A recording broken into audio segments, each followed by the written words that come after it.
Puluhan ribu umat Islam baik dalam negeri maupun mancanegara seperti Arab Saudi, Yaman, Malaysia, dan Singapura serta Brunei Darussalam melakukan arak-arakan Jumat pagi. Perjalanan ini menyusuri Jalan Dr. M. Isa 8 Ilir Palembang menuju pemakaman Al-Habib Ahmad bin Syekh Syahab atau yang lebih dikenal dengan pemakaman Gubah Duku dengan jarak sekitar 6 km. Arak-arakan tersebut membawa umbul-umbul bertuliskan kalimat tauhid. Dimaksudkan agar umat Islam mengikuti jejak perjalanan para ulama dan aulia dalam mengembangkan agama Islam.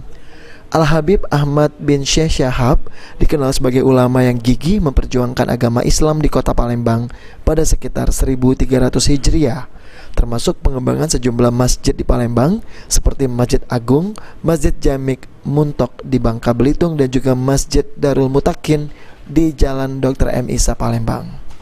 Selain itu, warga juga berziarah ke makam Al-Habib Akil bin Muhammad Yahya yang juga merupakan sahabat Al-Habib Ahmad bin Syekh Syahab.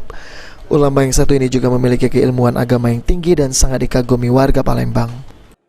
Ini apa yang mau diambil dari acara ini? Intinya ziarah kubro, bahwasanya kita tidak boleh melupakan sejarah orang-orang besar.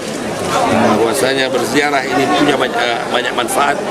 Ziarah ini melembutkan hati. Ziarah ini mengingatkan kita tentang mati. Ziarah ini mengingatkan kita tentang perjuangan orang-orang yang luar biasa di dalam kehidupan berbangsa dan bernegara, penyebaran Islam di negara kita. Jadi ada berapa lokasi? Ada lebih dari 8 titik lokasi yang diziarahi dan diadakan acara. Biasanya kita ziarahin itu siapa-siapa?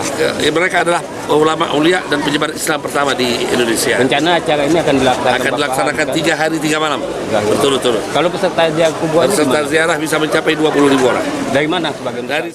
Sejumlah warga pun terlihat antusias dengan tradisi ziarah tersebut. Selain untuk mengingatkan warga pada perjuangan para ulama dan aulia, juga sebagai bentuk penyambutan terhadap datangnya bulan suci Ramadan, dan yang paling penting sebagai bentuk mengingat kematian. Abidin Riwanto, PAL TV.